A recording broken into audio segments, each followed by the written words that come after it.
What's going on YouTube? Taylor Prentice, TP Money, whatever you want to call me. And today I'm here with another video. And this video is going to be on how to make some fire melodies in Logic Pro without any music theory. So, my background, I have no musical knowledge. I don't know how to play any instruments. The only time I've taken music classes was in like elementary school.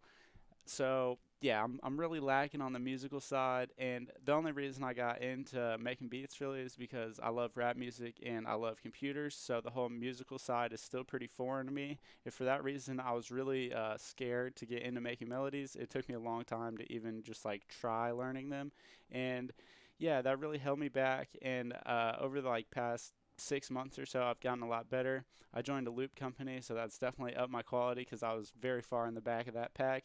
But this function in Logic Pro has saved my life and made my life so much easier. So I'm hoping it can do the same for you guys.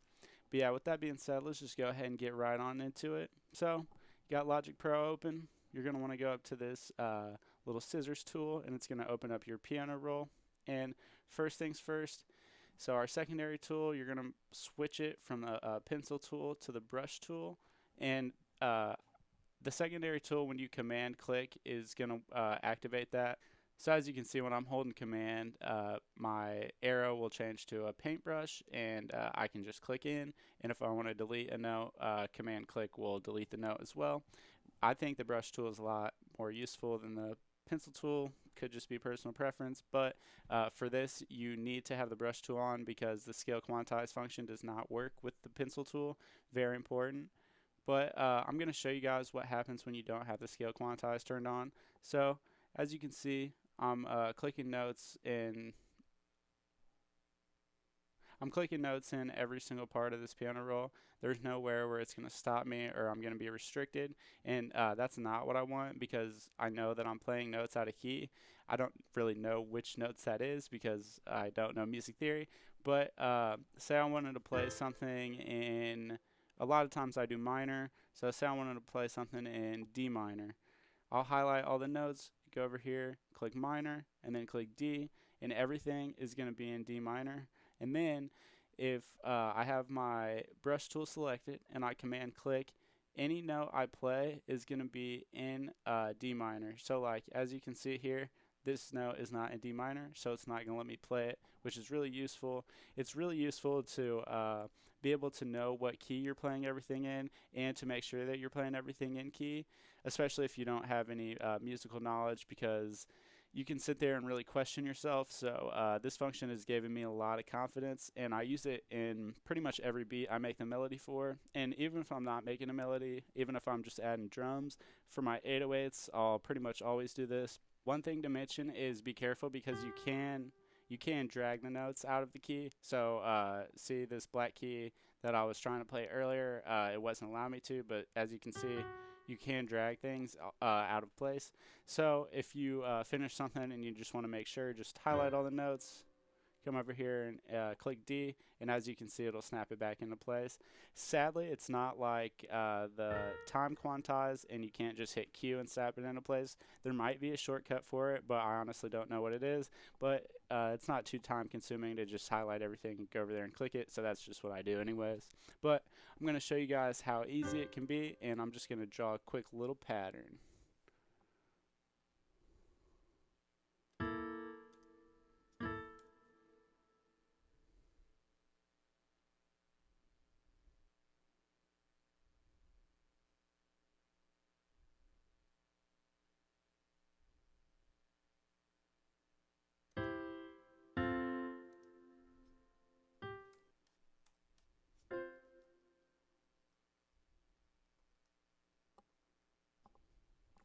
Yeah, so typically making melodies takes me a really long time. So this might not be a perfect melody or sound like the craziest because a lot of times I'll end up spending like 45 minutes to an hour just to make one melody. And this is only going to be one sound. It's going to be really simple. I'm not going to get too complex with a pattern because I don't want the video to be too long.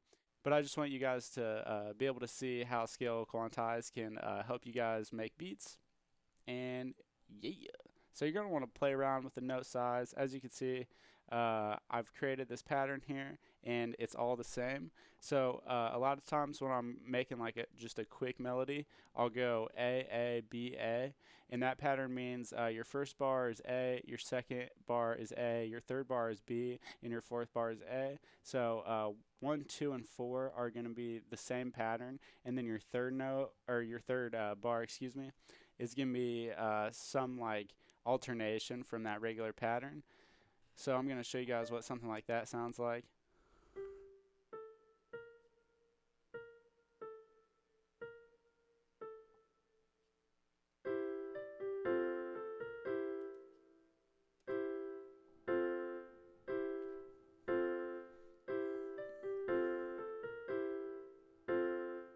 So yeah, something like that. It's really simple. You can go down here and add like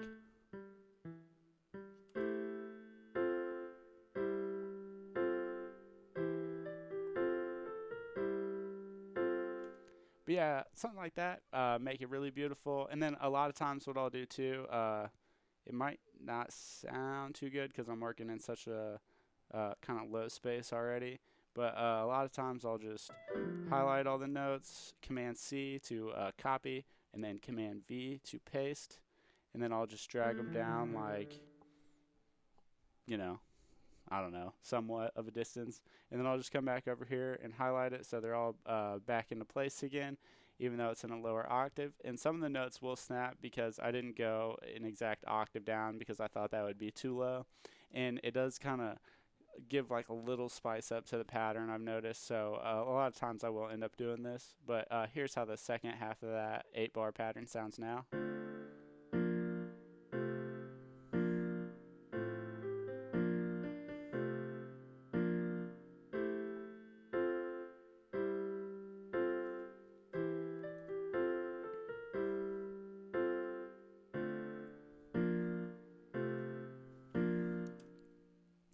Alrighty, so you've got your pattern played out, but it sounds kind of robotic. Every note sounds exactly the same. It's all hitting the same, and it just doesn't really feel human. And that's really not what you want, especially with an instrument like the piano. Another trick you guys can try is once you have your pattern drawn out, you can highlight everything,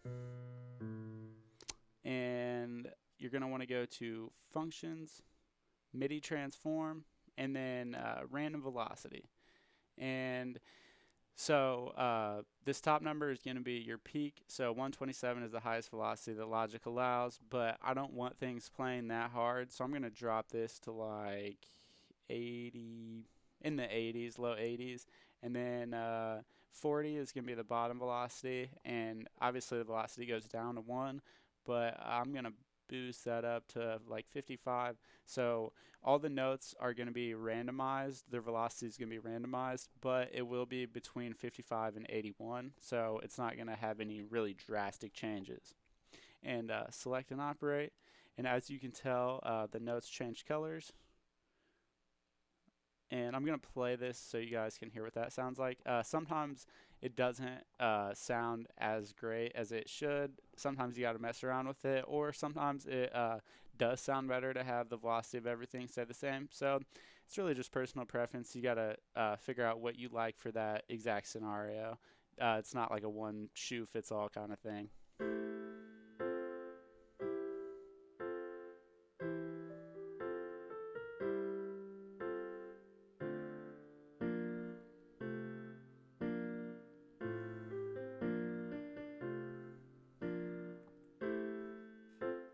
Yeah, that's pretty much it for this video.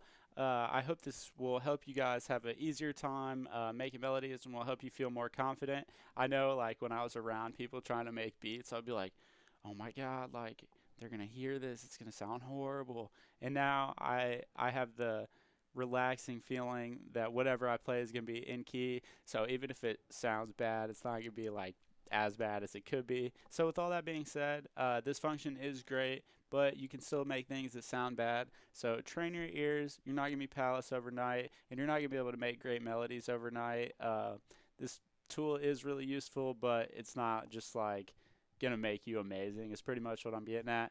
But yeah, thank you guys so much for watching. If this helped you, please leave a like and comment. Or if you have any questions, please feel free to hit me up in the comment section or my Instagram or my Twitter.